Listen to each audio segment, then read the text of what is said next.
Good.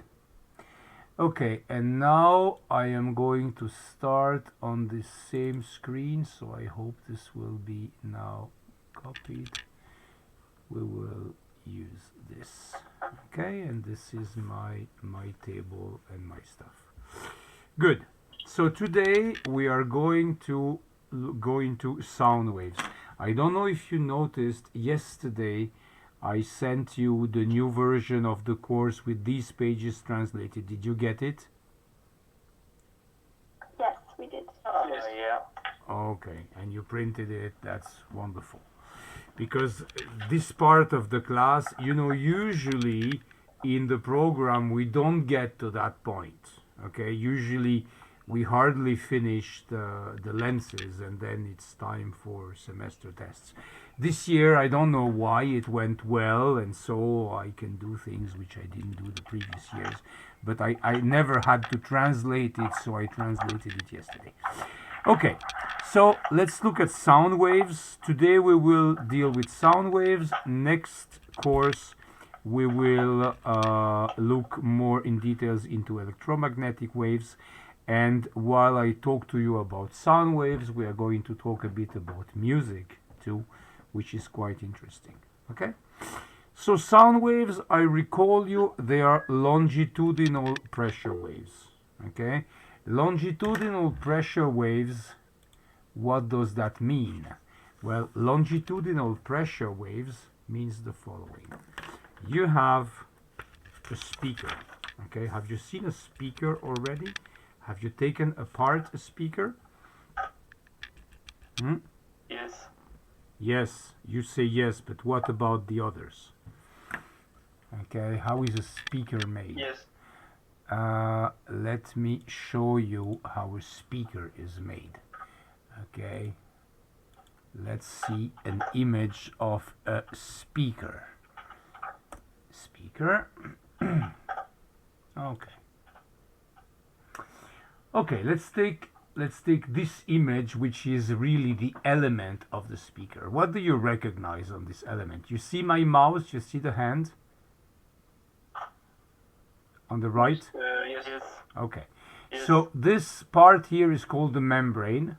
Okay, it's a membrane which has to be as rigid as possible, because we don't want this membrane to deform when we make it move back and forth.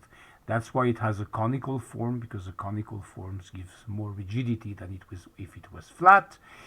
And then around here you have a piece of foam. You see this thing which is around here? It's a foam which will allow the speaker to move back and forth. So this is a part which is soft, and it is a part that usually gets worn out after many years. You have to change it sometimes.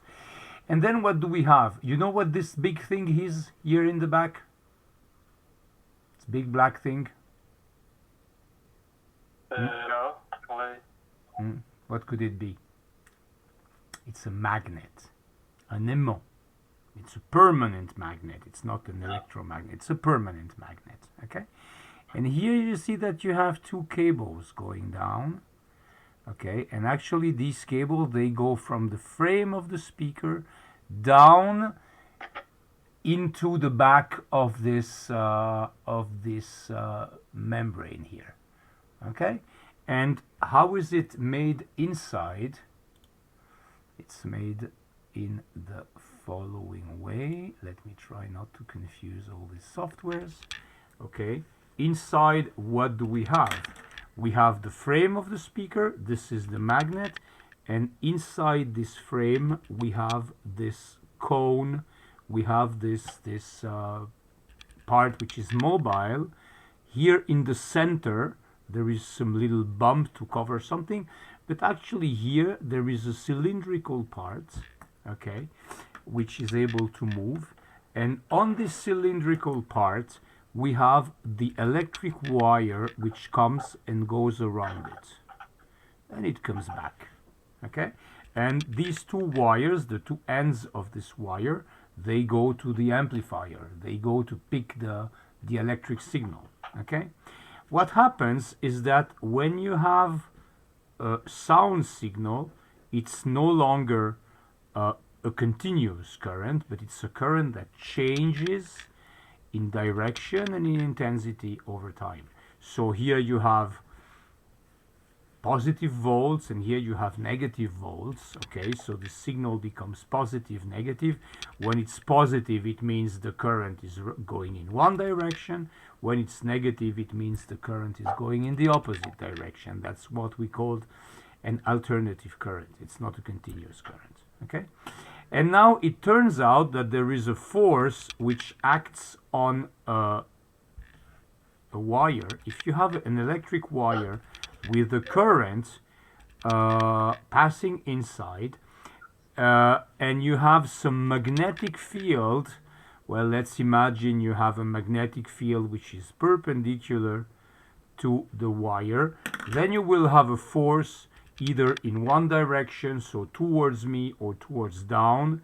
You have a force which is exerted, and the force is perpendicular both to the current and to the magnetic field. I mean, you don't need to know all these in details. What you need to know is that when a current passes through this wire here, and inside a magnet, it's inside a magnetic field, it will feel a force, and so the membrane of the speaker will go back and forth depending on the intensity and the direction of the current inside this wiring. Okay, so we have a membrane which is moving back and forth at the same following the same shape as the electric signal. Okay, and so when the membrane goes forward, it compresses the air molecules which are here in front of the speaker, and this perturbation here, it's a pressure perturbation, it then moves away at the speed of sound. Okay, and you know it's 340 meters per second. So after some time, the perturbation which has been caused by the previous motion of the speaker, it's already here, and then the previous perturbation is already here, the previous perturbation is already here. So here you have an overpressure, and in between you have an underpressure. Okay, instead of having the same density of air molecules all over the way, you have areas with higher pressure and areas with lower pressure. So as we discussed in the beginning of the course, sound, it's a perturbation of the local pressure in air, and so if you want to have more pressure here, you need to have air molecules coming closer here, and then here, if you want to have less pressure, the molecules are going away from each other. So the motion of molecules is in the same direction as the direction of propagation of the wave, and therefore this wave is a longitudinal wave. Okay, you remember in transverse waves, the motion of matter was perpendicular to the direction of propagation. Here it's longitudinal. Okay? Any questions about the speakers, how it works and all that? No. Okay. So now let's look at a few situations which are illustrated here in the course. Okay? First situation, we have a sound source which is here, and this sound source is sending sound in all the directions. All around the source we have sound waves. Of course, we stopped the drawing here, but you could draw these wave fronts all around the source. Every wavefront contains a certain energy. Okay, it contains a finite amount of energy because every wavefront, it's a number of particles which undergo a certain displacement, and so you have a certain energy on each wavefront. Now, as the diameter of the wavefronts increases, the total length of the circle increases much faster, and the energy which was contained in one wavefront here is still the same, but now the wavefront is much bigger, so the energy which is contained per square centimeter, if you want, is going to decrease with distance. Okay? The reason why the intensity of sound decreases with distance, and this is something you know very well from everyday experience, is due to the fact that the wave fronts, they are becoming bigger, and so the density of energy on these wave fronts is becoming lower, and so you lose energy. I mean, you feel less intensity as you go away from the source. I guess this is pretty obvious, okay? It's not going to change your vision of the world, except maybe for the interpretation in terms of energy. Now, what happens if we have a source here, same situation, but at some place we install a kind of tube, okay? Here I have a tube. And with this tube, I'm picking the wave which is entering here, and then this wave is propagating inside the tube. Do you think that in this situation the intensity will also decrease as a function of distance, or not, or less? What do you think?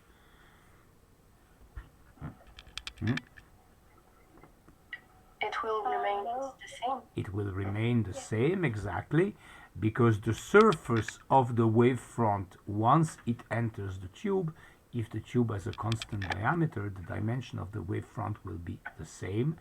So the energy per square centimeter will be the same. And so if you take a tube, you no longer have this effect of decreasing of the intensity with the distance, okay? So that's one way in which you can propagate sound without losing too much, and you can try this if you have a long tube at home, like tuyau d'arrosage. I don't know how it's called in English, and tuyau d'arrosage. You take one side of the tube in your bedroom, you put the other side in the bedroom of your little sister, and you will see you can talk to your little sister through this tube, okay? And it's not going to cost you anything. Okay. The problem is that you need one tube going to each of your friends if you want to use this to make it a communication system, so it's a bit of a mess. But you can try. Now, another interesting thing which was used in the past, before the invention of hearing aids, you know, these things we put in the ears, that deaf people put in their ears. Before that, when we had no electronics, because these devices, they are made with miniaturized electronics, before that, people were using an acoustic cone. In French, it's called un cornet acoustique. Have you ever seen that? Okay, this is what deaf people were using to hear a bit better before we had modern ways of managing deafness. Okay, and how does it work? Well, you see the opening of the acoustic cone here is quite big, and the end when it enters the ear is small. So this is similar to this drawing which we did here. Okay, we enter an area of a certain surface, and then the diameter decreases. The wavefront, they concentrate. I mean, the same energy which was on this distance is now concentrated on smaller and smaller distances. So this is going to increase your hearing. This is going to increase the acoustic pressure on your ear. Okay, the acoustic pressure is a parameter which people who deal with sound use a lot. This is what allows you to measure the speakers and various other devices. Okay, so this is an analogic device without any mechanical parts, which increases the acoustic pressure and allows you to hear better. Now you can apply this for yourself too.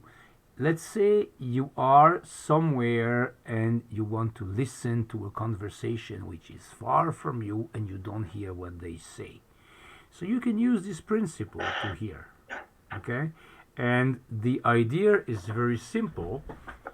If you take your hands and put them like that behind your ears, okay, you will hear much better what is happening exactly in front of you, because depending on the position of your hands, if you put them like this, I focalize in front of me, And if there was something 10 meters from me which is doing a small noise, I would hear it much better like that. Okay, you can try that when your place is quiet and there is something doing a small noise in a corner, a localized source. You do that towards the source and you will see that this clearly increases the intensity of the sound, and it's the same principle as that. Okay, I take my signal on a surface which is 10-20 square centimeters, and I concentrate that into the ear, which is like 1 square centimeter, so I increase the intensity of the sound which is going into my ears.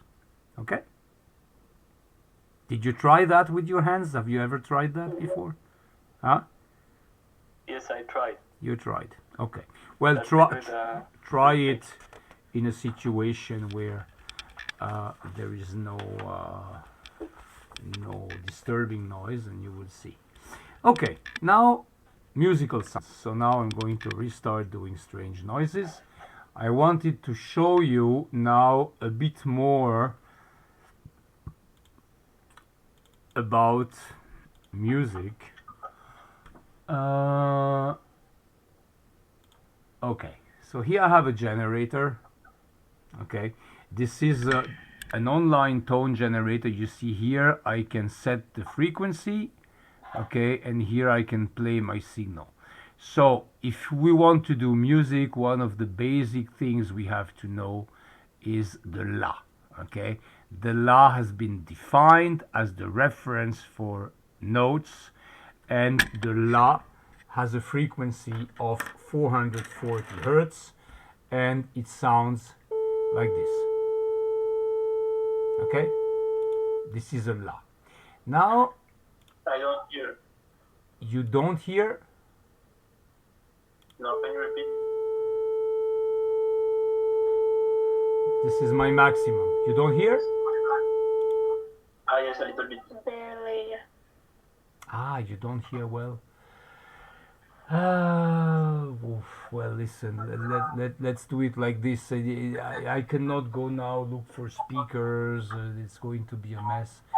Okay, I'm putting it at the maximum and try to listen to that. This is a table with all the notes. Okay, in French we use do, re, mi, fa, sol, la, si.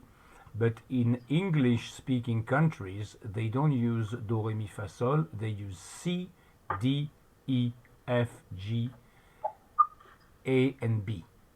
Okay? So now if I play this series, for instance, let's say this. This is a do, re, mi, fa, sol, la, si, and the next do is here. Okay, so this is une gamme. Okay, and what I would like you to notice is how this do and the next do are very similar. Actually, this column, these are all do's. Okay, the lowest ones we don't hear. We hardly hear them. This is 32 hertz. Yeah, I kind of hear something, but my speaker, it's difficult for my speaker here to reproduce 32 hertz. The second one is at 65. So the first one was 32.7. The second do is at 65.4. What does that? What do you notice? Huh? 32.7, 65.4. It's the double. Okay. So all the do's in that column, they have double frequencies from the previous one. Okay, this one at 65, this one has 130, the next one will be 261, the next one will be 523, so which is 261 times 2. The next one is 1046, the next one is 2093, and finally we have 4100. Okay. So all the do's, they can be recognized because they have something in common. The frequencies they contain, they are all multiples of some fundamental frequency. Okay, and this is why we always recognize these doors. I will even give you more arguments in a moment. But so all the doors, they are based on the same basic frequency, and actually if you play them, you hear that they're brothers. Okay, listen to this.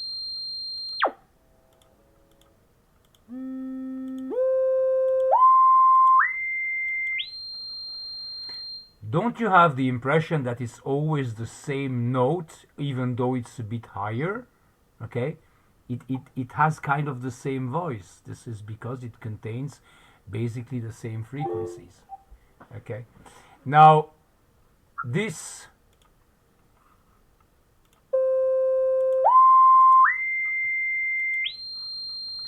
sounds like brothers, but if you go horizontally, they don't sound like brothers.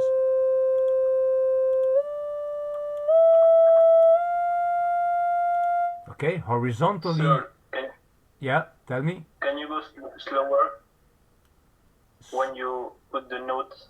Aha. If you go quickly, we don't hear. Okay, okay. So I will redo this sequence from C4 to C8 for you to notice that these notes sound very much the same. Okay. I will do it more slowly.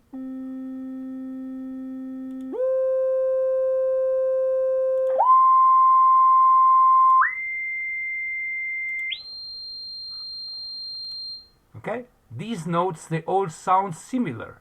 Do we agree on that? Yes. Much more than if I now play a horizontal sequence. Let's say I start with C5 and I go this way. Okay, C5.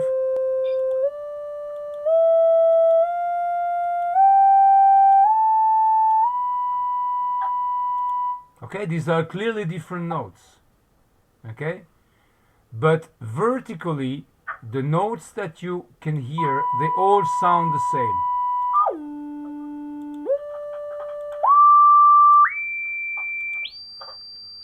Okay, and I would like now to explain that to you a bit better.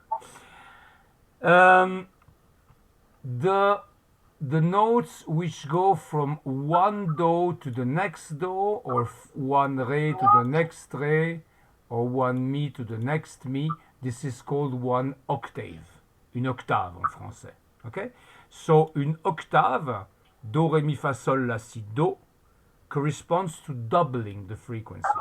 Okay, this do here is at 262 hertz. This do here is at 523, which is the double. And in passing from this one to this one, we just double the frequency. Okay? So, Yes. and then, so we can come back to our course to observe, wait, now where am I? God, I'm confused with all these things. Okay, I'm here. So we are here in the course, okay, and wait, I moved everything, now it's a mess. Okay, and so here you have the various intervals that musicians use.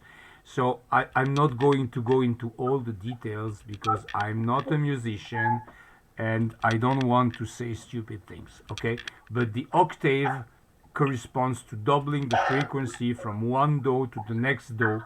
You indeed double the frequency, okay, and then you have other intervals which I'm not going to treat here. Okay, now if we want to understand better why all the doors sound the same, we need to go back to our simulator. I know I did that with you already, but I will submit you to a second sequence with this guy. This is a simulator of the vibrating string. You remember that? We did it in class some time ago. Okay? And I want to repeat something very important here, is that when a string vibrates, it vibrates at different frequencies. A string does not vibrate just at one frequency. If you take one string and you hit it, it's going to vibrate, but this vibration is going to be a sum of different vibrations at different frequencies. And we can see what these different vibrations are by giving this string just one frequency. Okay, so I can give to this string a frequency. Let's take now, let's take a low frequency. Let's take 0.5 hertz and see if we can have the lowest mode. Okay, this is 0.5 hertz. Okay, what do you see? You see that basically we have only one belly, only one, it's not belly in English, how is it called? It's one, ah God, I forgot the term. I have j'ai un blanc. How did we call that? A node and what? We had nodes and okay, I don't remember. Anyhow, we have only one hill if you want. Okay, let's maybe make it run a bit faster.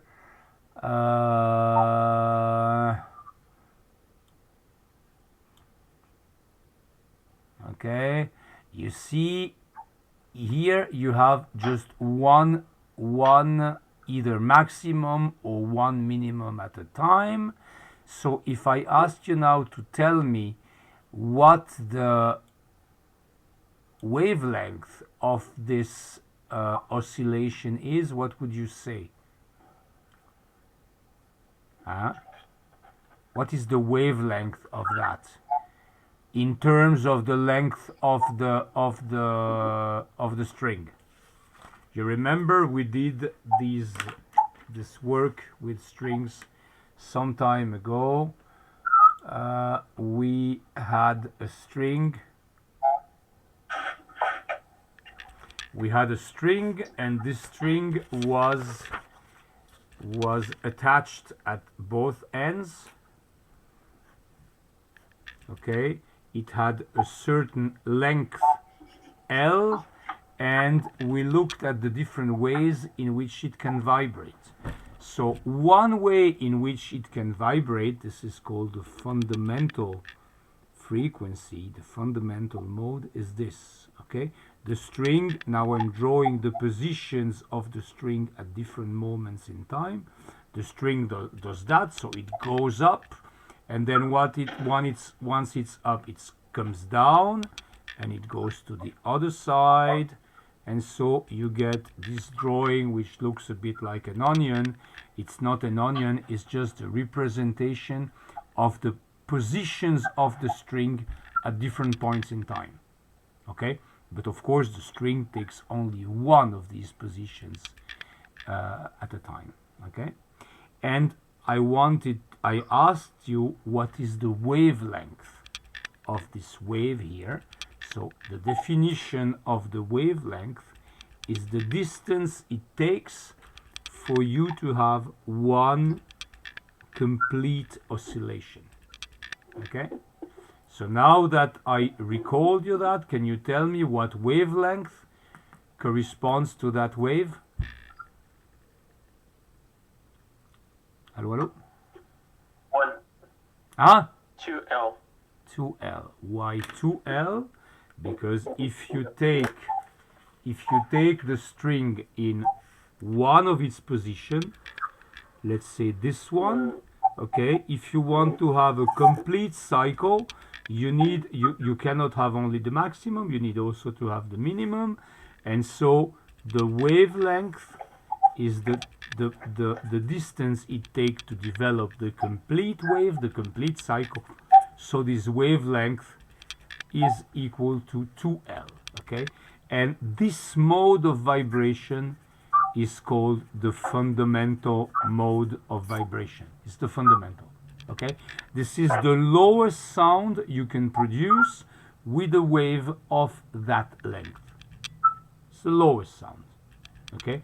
In a moment, we are going to compute the frequencies, but for the moment, I'm going to recall you this thing, which is important. Okay, so this is the fundamental mode on the string. Now, let's go on, take the same string, and how would you draw the next mode? knowing that the string is fixed here, it's fixed here, and what could we imagine now as a different type of vibration? You remember that?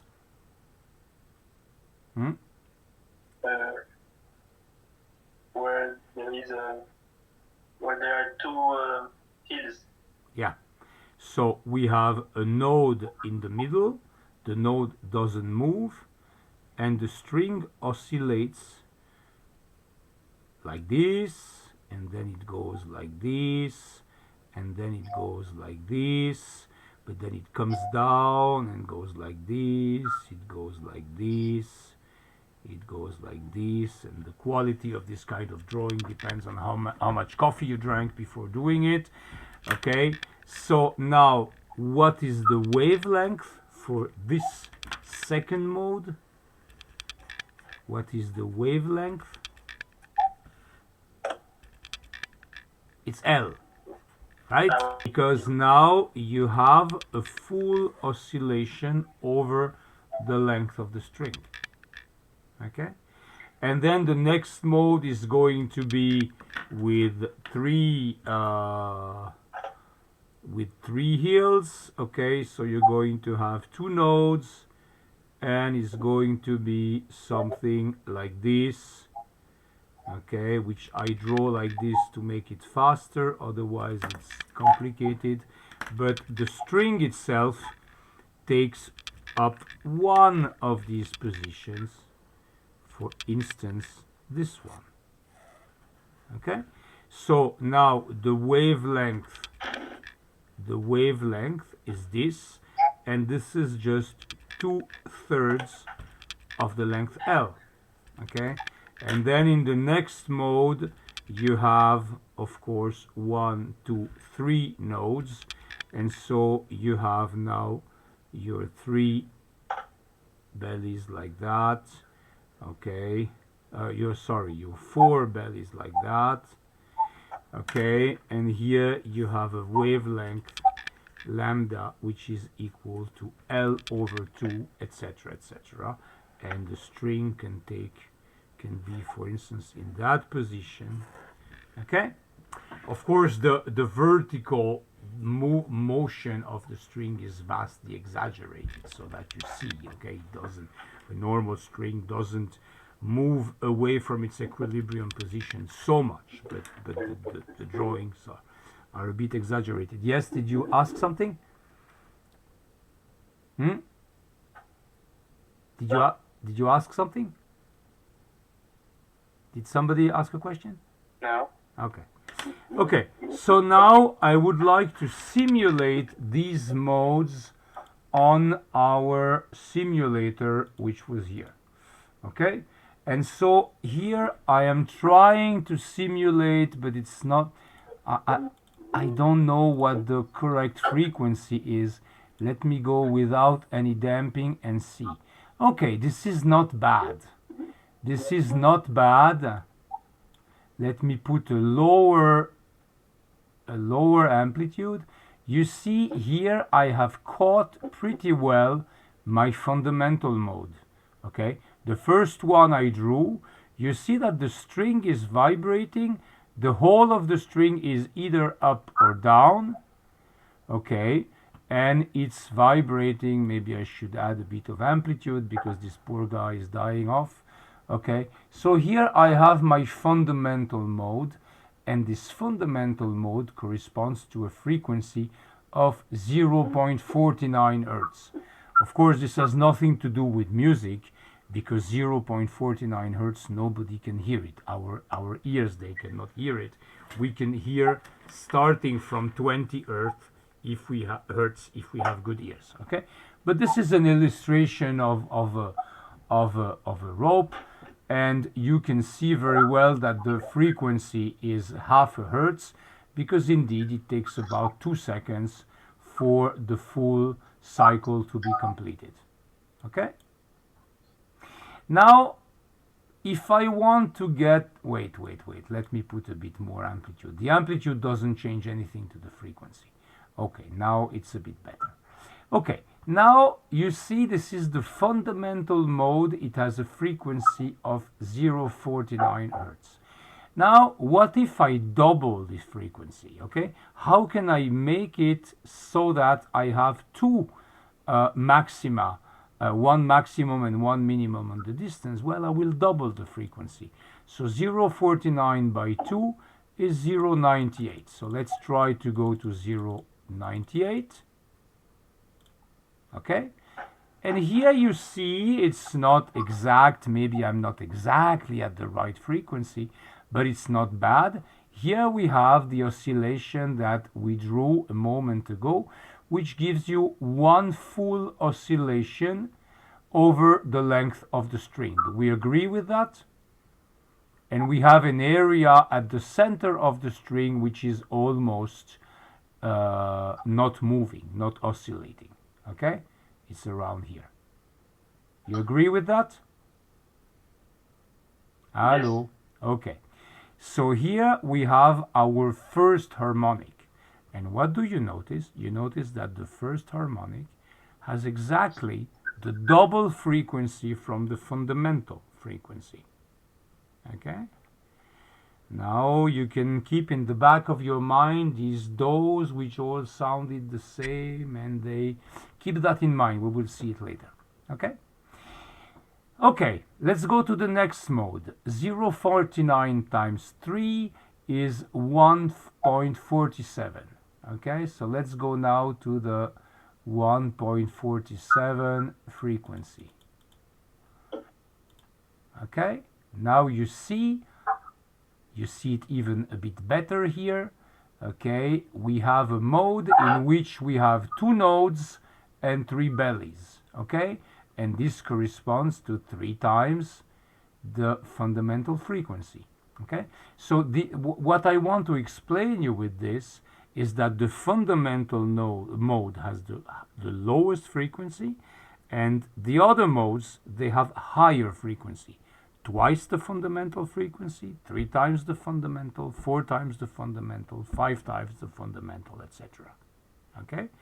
And the idea, the very important ideas that I would like you to bring home, well, you're already home, but to remember from this class, is that any system that vibrates at different frequencies at the same time, including the human voice, including musical instruments, including all kinds of things that vibrate. Okay? And I can now go to the next mode if I want. It's going to be 196. 196. There is a transition phase which is going to go away. Yeah, we have a perturbation inside, so I'm going to damp it a bit to calm it down and then reduce the damping. Here you see that we have 2 complete oscillations over the length of the string. So here we have a wavelength which is length of the string divided by 2. Okay, and the frequency is 4 times the frequency of the fundamental mode. Okay? Yes. Good. Good. Very good. Now, let's do another thing. Let me see if I'm not completely lost. Okay, let's do another thing.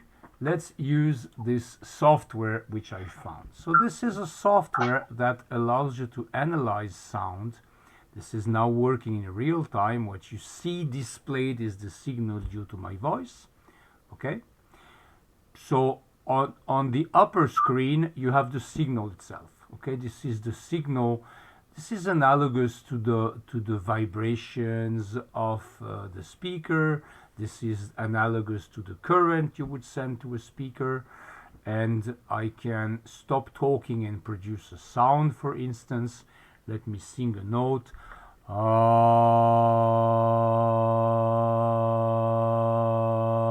Okay, you see, when I sing a note, I have a pattern which is repeating itself. Just look at the upper screen now, the blue line.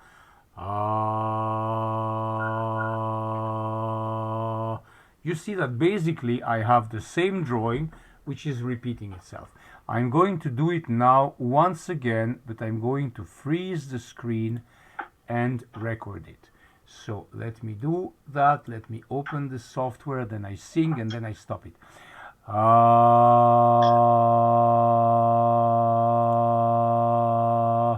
Okay, and now I'm going to copy this.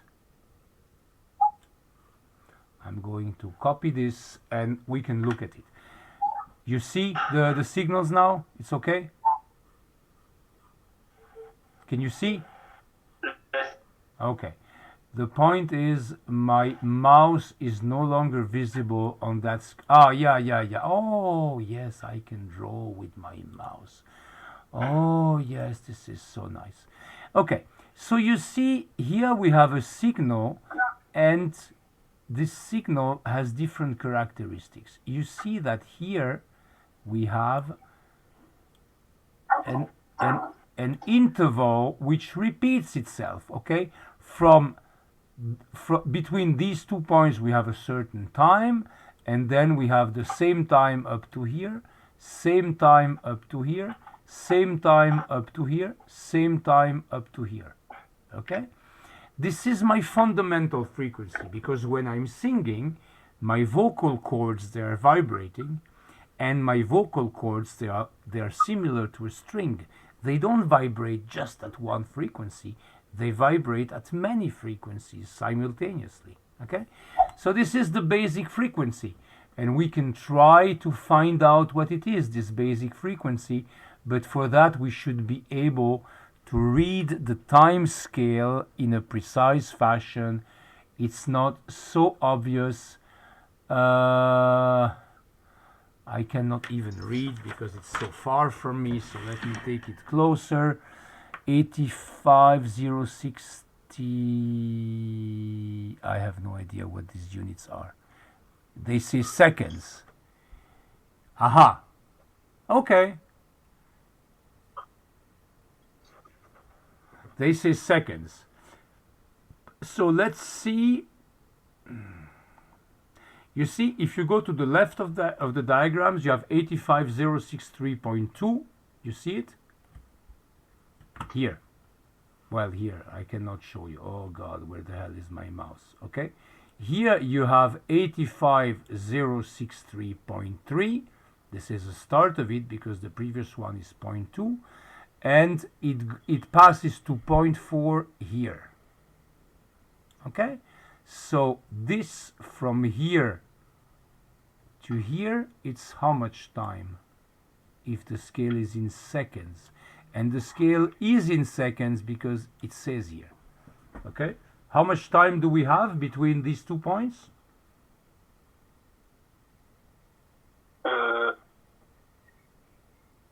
It's not a difficult question. 0.1 seconds? Yes, we have 0.1 seconds. I assure you it's not easy to write with the mouse. We have 0.1 seconds. How many oscillations of this type do we have? Okay, if we start, let's say here, and maybe here we can count 1/2, but let's not care. We have 1. So from here we have 1 here, 2, 3, 4, 5, 6, 7, 8, 9, 10, 11. And since we have a little bit at the beginning and a little bit at the end, we will say that we have 12 oscillations in 0.1 seconds. So how many oscillations do we have in 1 second? Hello, hello? If we have 12, 120. yeah, open your mics. We need to talk, okay? So in 0.1 seconds, you have 0.1 seconds, you have 12 oscillation.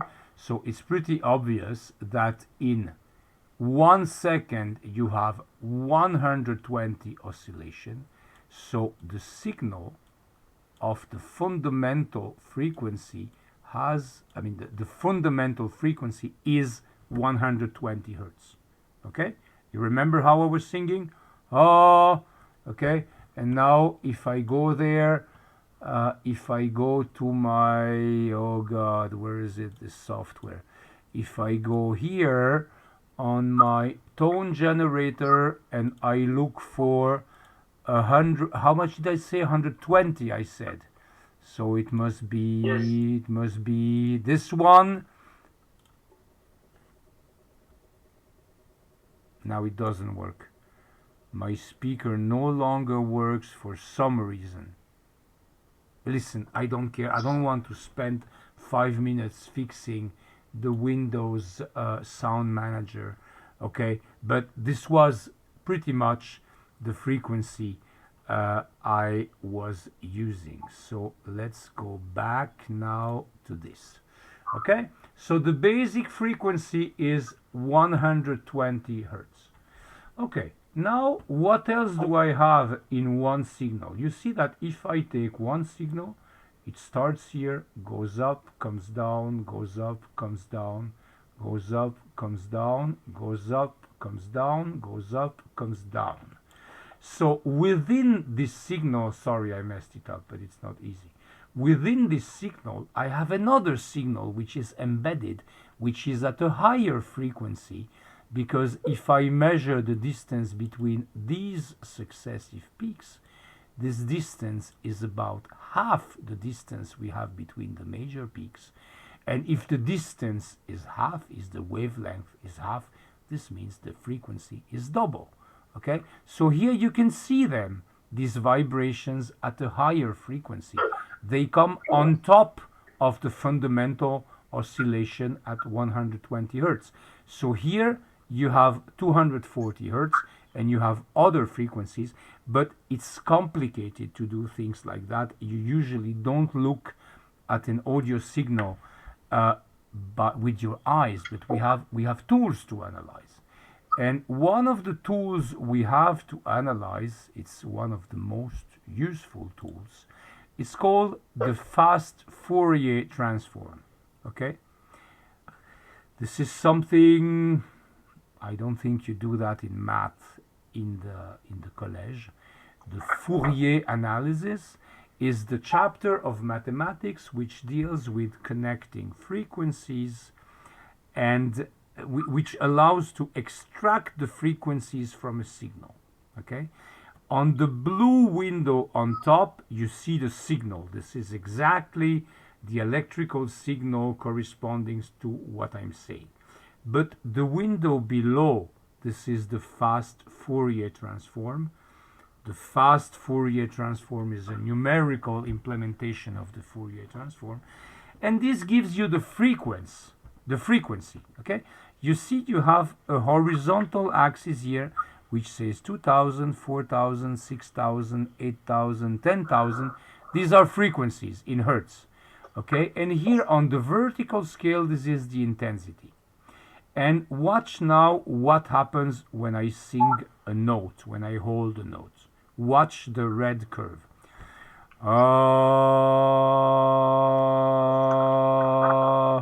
What did you see on the red curve? Can you repeat? I'm going to sing.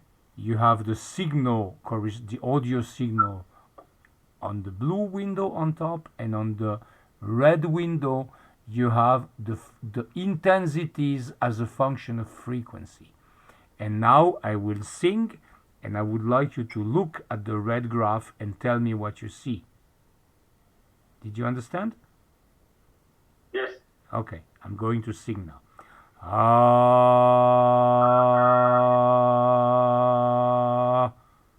What did you notice? You didn't notice. Yeah, there were a lot of signal at the beginning of the graph. There were a lot of peaks. Okay, you call that peaks. Peaks. I will now sing again, record the image, because before I didn't do it well, I cut the lower graph. So I will sing again, record the image, and then we will talk. Okay, so let me use this software here. Let me close that. Sorry, voila. Ah. Okay.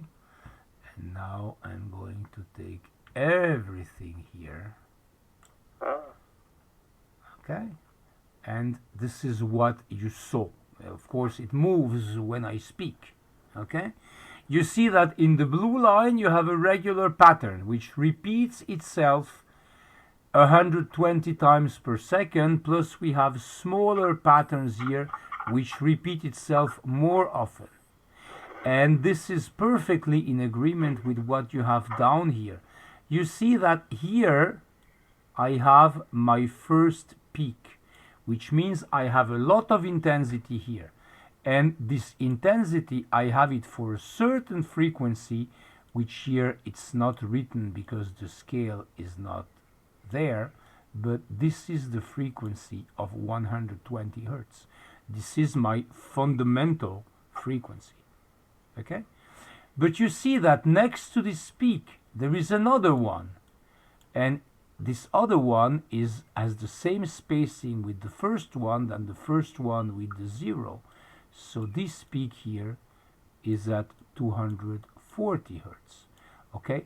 The next peak, it's at how much? The next peak, this one is at which frequency? 480. Not 360. 360. You should revise your multiplication table, Theo. Okay? Yes, yes. and this one is going to be at 480. Okay, this one is going to be, etc.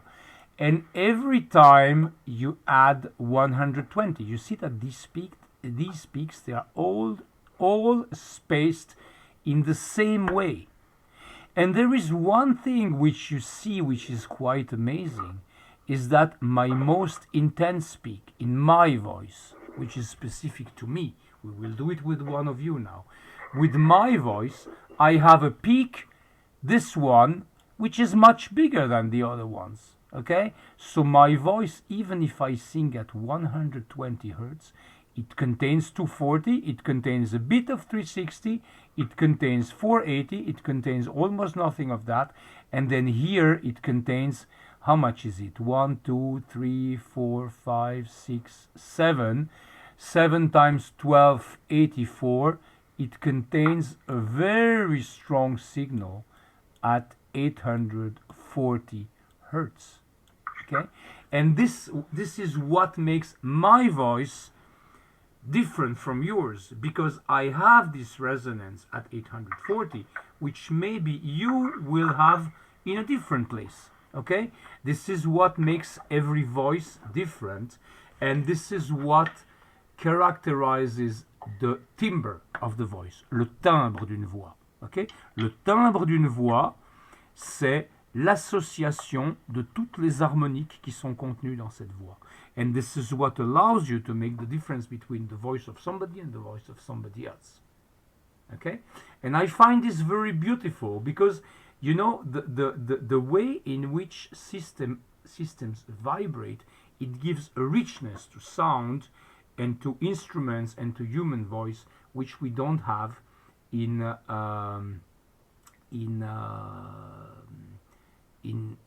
electronic instruments. If I take like the thing we had before, and if I produce a frequency with that, you know, this generator of frequencies, if I use that, I will obtain only one frequency, because this system gives me a sinus wave, and it's a sinus wave of one frequency.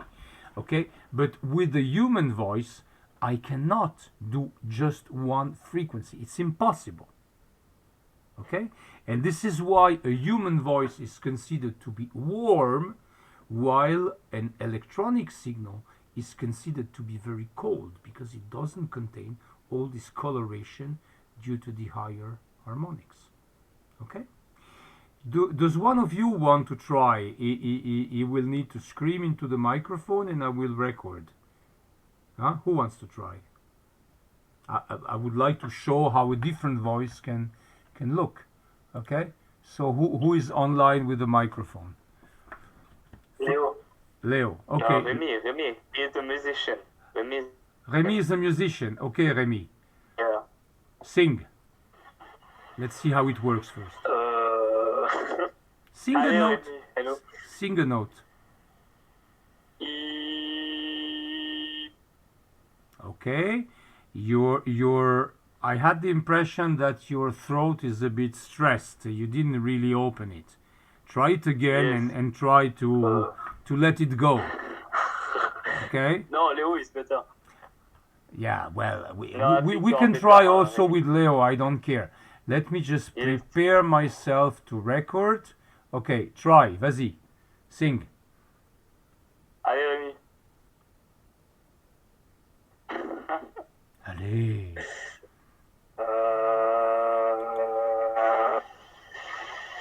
Yeah, it's difficult to see because, of course, there is a lot of ambient noise. Can you try again? Look at the screen and try to change your voice until you see these peaks clearly.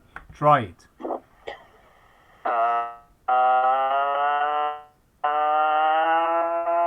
Yeah. Yeah, the problem is that the sound is cut. Jolie, c'était Johnny Hallyday. It's a bit. Allumer le feu. Allumer le feu. Allumer le feu. Okay, now I cannot sing it, but you can play with that. Okay, you can start with the low frequency and increase it. Ooh.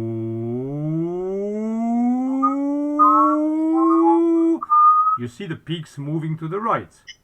Okay. Like the Formula 1. Yes. Yeah. Okay. Voilà. So this is what I wanted you to take from that. Okay. Musical instrument, voices, they are always a composition of frequency, and the more frequencies you have, the more your voice will be warm and nice.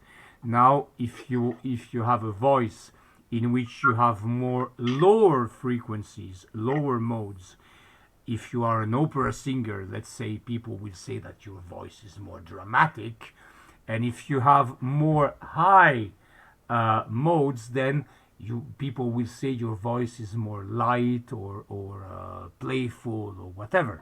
Okay, but this clearly characterizes the voices. I would like, of course, now you cannot escape this because you know me with opera. Okay, let's now listen to one of the greatest voices of the universe, which is, of course, Luciano Pavarotti, who unfortunately had the stupid idea of dying a few years ago. And let's take one of his biggest successes, very famous for his Nessun Dorma. Okay, let's listen to that and watch the image on the screen.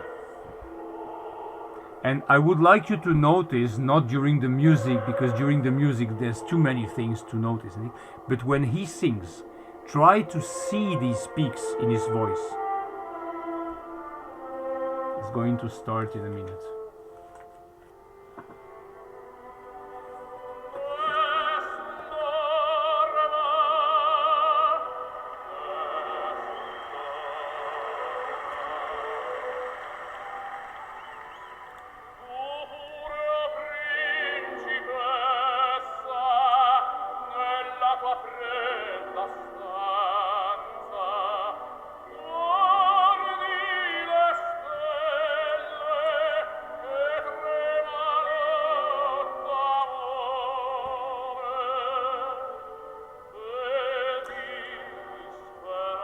This is, of course, much more difficult to interpret.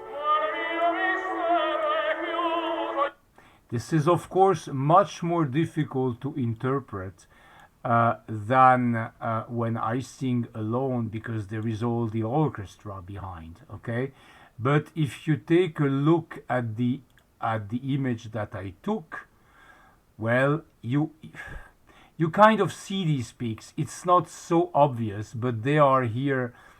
You have at least 3 peaks in there, but it cannot be right, because this would mean that my voice is 10 times better than that of Pavarotti, which I don't believe. Okay. Okay, voila. Let's now stop with this and let's do some exercises. What time is it? Yeah, we have time. Okay, I want now to go to some exercises after having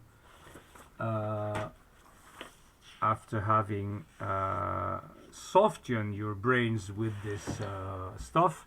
Let's go and do a few calculations. Okay, so I'm going to stop this. You still have questions about all that? No, it's fine. Okay, so let me close that. Let me close this window. Let me close this one, and what did I want to use now? I don't even know what I'm using. Yes, I wanted to use this. Okay, and now we would like to do this exercise. Okay, and I guess that now you will be able to truly learn something from the exercise. Okay, on the guitar strings, the wave have a speed of 330 meters per second. So this is not the speed of sound, okay? This is the speed at which the waves move on a guitar string, okay? So if you want to measure that, you should take a very long guitar string, you send the wave on one side, you measure how much time it takes to arrive to the other side, and so we have this velocity, okay?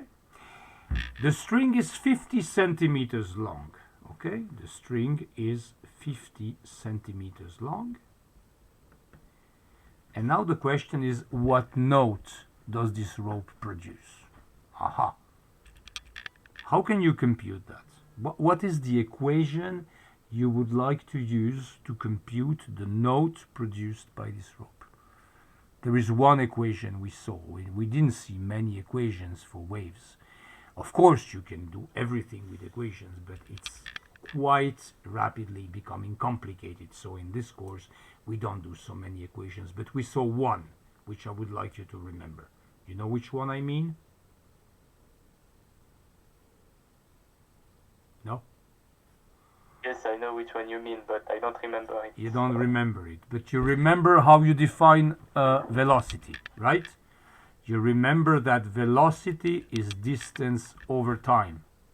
And if you remember this, it's immediate to remember the formula which I taught you. The velocity of a wave is given by the typical distance for a wave, and the typical distance for a wave is the wavelength, because this is the distance it takes to cover one cycle, okay? And the typical time, the time it takes for a wave to go over a full wavelength, is the period, okay? So you can find it immediately. And then you know that the period is the inverse of the frequency. So finally, you have that the velocity of the wave is lambda times the frequency, the wavelength times the frequency, okay? Fine. So the frequency is therefore the velocity divided by lambda. It's the velocity of the wave divided by the wavelength, okay? The velocity of the wave, we know it, it's given here, 330. But the wavelength, what would you say? Now we need to consider the possible modes on this string, okay? And the lowest mode, which is defined as the frequency of the rope, the lowest mode is this one. It's the mode where we have one belly over the length of the rope, okay? And in this case, you remember what the wavelength is in this case? You said it before, somebody said it before? 2L. 2L, exactly. And the length of the rope is 0.5 meters. So here we have a wavelength of 1 meter. Cool. So let's compute. This is 330 divided by 1, which gives approximately 330 hertz. Okay? So this is the fundamental frequency of this string. This is the lowest frequency it can produce. Well, actually, in reality, it's not that simple. Because as you know, if you have ever touched a guitar, the tension in the string determines the wavelength, the frequency, and the tension on the guitar strings also determines the velocity. So what is given here is given for a certain tension in the string, okay, which we did not take into account. D'accord? So the tension influences the velocity, and then you can compute your fundamental frequency. So this is the fundamental frequency. It's going to produce 330 hertz. Let's see what the hell this is. 330. What's going on here? God, this thing has crashed. Okay. Yeah, it had crashed. So 330. What could it be? What? 349, 329. How much did I say? 330. Okay, it's an E4. Okay, E, Do, Re, it's a Mi. Okay. This note is a Mi, and specifically at 330 hertz, it's not just any Mi, but it's a Mi 4. So the octaves, musicians number their octaves from the lowest one. You see it starts here with 0, then 1, 2, 3, 4. So E4 tells them exactly which note they are playing. Okay? Good. Now let's continue. What is the frequency and wavelength of the harmonic number 3? So let's do this drawing. I will do again all my harmonics. Okay, this is n is equal to 0. This is the fundamental frequency corresponding to this mode, and this we computed. It's 330 modes. It's a Mi, E4. Okay. Now we have the other modes. So n is equal 1. This is the first harmonic. Okay. We have n equal 2. This is the second harmonic. We have n equal 3. This is the third harmonic. And this is the thing we are looking for. Harmonic number 3 is this one. Okay? And let's draw. So this one is going to be like this. Okay? This is the first harmonic. The second harmonic, we are going to have something like this. Okay? And in the third harmonic, we are going to have 3 nodes. And so it's going to be something like this. Okay? When you are starting with these things, redo the drawings every time. So this is what we are now interested in, the third harmonic. Is this now clear to everybody? Okay?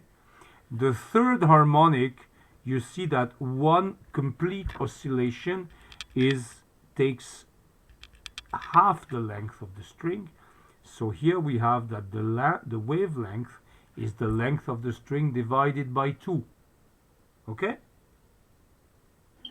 Yes? Yes. And we are going to use the same equation as before. The velocity is lambda times frequency. So the frequency is the velocity over lambda. The velocity has not changed because the propagation of the waves, the speed of propagation does not depend on the frequency, or very little, so we will not consider it. The V is still 330, but now the wavelength is L over 2. The length of the string was 50 centimeters, so here we have 25 centimeters. And if you divide by 0.25, it's like multiplying by 4. So this gives you 1,320 hertz. Okay? So 330, this one will be 660. this one will be 990, and this one will be 1320. Okay, so with one guitar string you will produce, if you hit it, you will produce all these frequencies. And now you can understand, if you're not sleeping yet, now you can understand why all these notes, they sound the same. Okay, I start with this one, this is my 330, then I go to 660. They sound the same for a simple reason, is because if you play this note on a string, it will contain 330, but it will also contain some 660. So it will contain the frequency of the next me. And the next me, it will contain 1320, which is the frequency of the next one. So that's why all these notes, they are all cousins. They are all in the same family. Okay? All the doors are in the same family. All the rays are in the same family.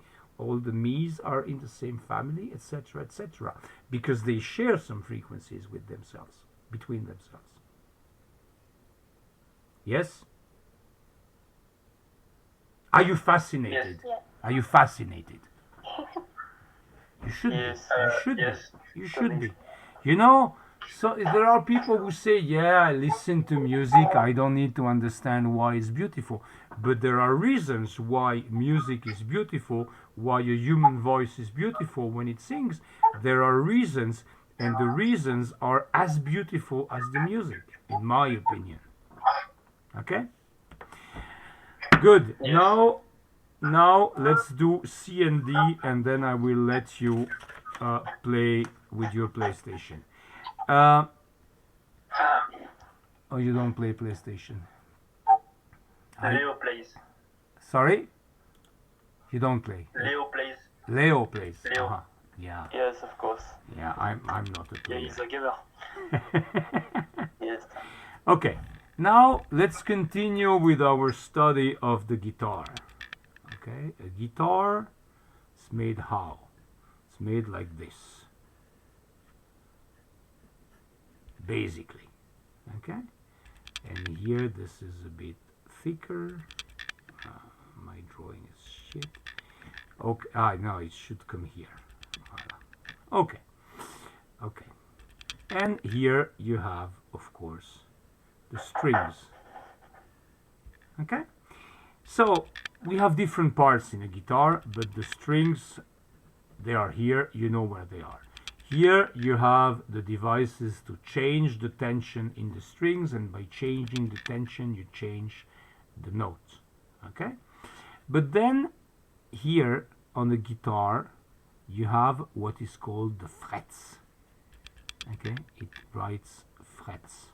I know all that because one of my sons is a guitar player.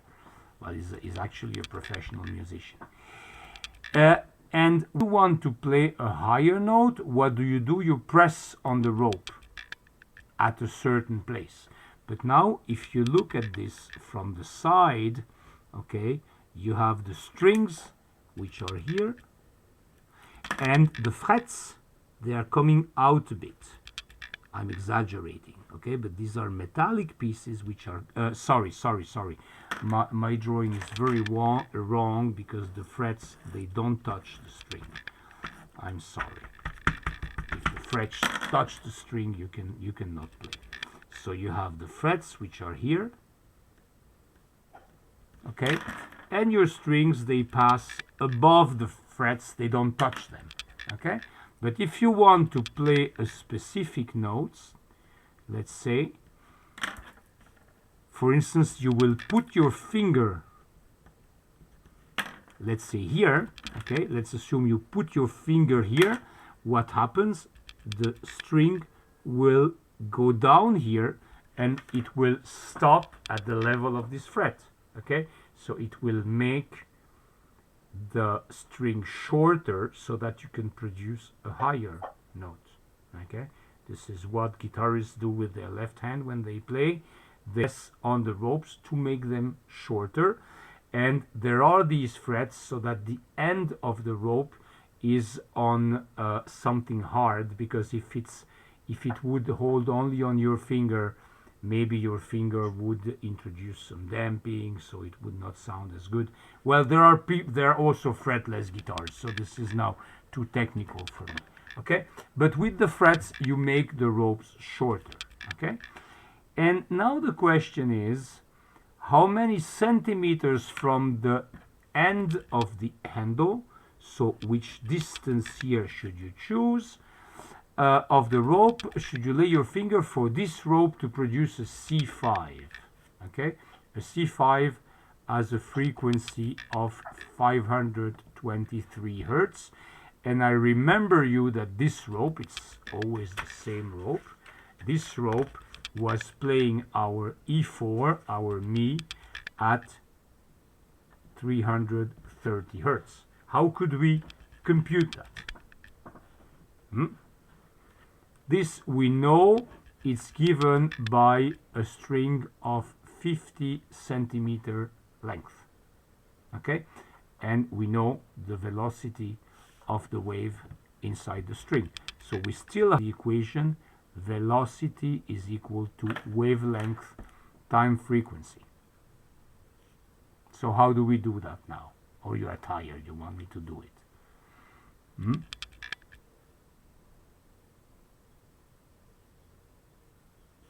Before, we needed to determine the frequency based on the wavelength. Are you still there? Because I'm not hearing you, guys. Yes. Okay. I suddenly got scared that you all left and I didn't notice it. Okay, now we want to determine the wavelength, and the wavelength will tell us what length of rope we need. Okay, so now I want to determine the wavelength, and the wavelength going to be the velocity divided by the frequency. The velocity is 330, it has not changed. If I divide it by 523, that gives me how much? That gives me 330 divided by 523, that's 0.63 meters. Aha, 0.63 meters. Do you like that? On a rope which is 50 centimeters long, it's a mess. So what did we forget? What did we forget? We forgot that for the fundamental mode of the string, the wavelength is 2 times the length of the string. Okay? So now you get that 2L is 0.63 meters. So L is 0.315 meters.